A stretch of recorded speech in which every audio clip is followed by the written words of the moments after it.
Sveiki, šnekučiai visada pakalbina daugiau ar mažiau, dabar gužus prisileisę, žolytę apipešioja jau. Kai perkeli, tai tiesiog girdi, kaip trata žolė, kaip jie pešioja. Reikės jau vėl perkelti.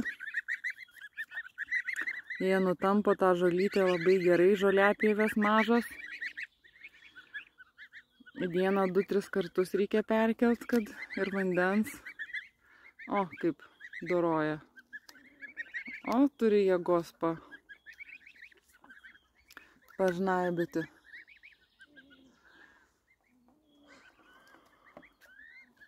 Ir mėgsta labai pašnekėti.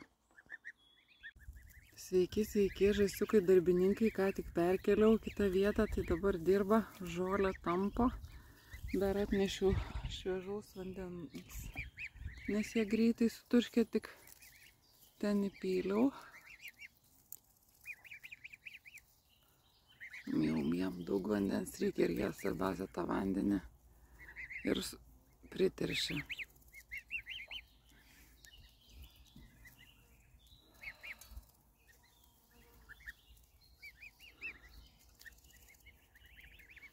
Dirba.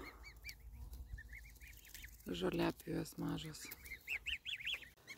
Švaraus vandens įpyliau, tai jie tuoj pribėga, turškėsi. Duodasi jo.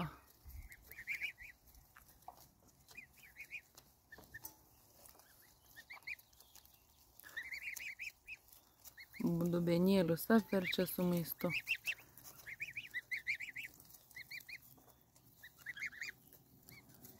Ir šneka nuolat.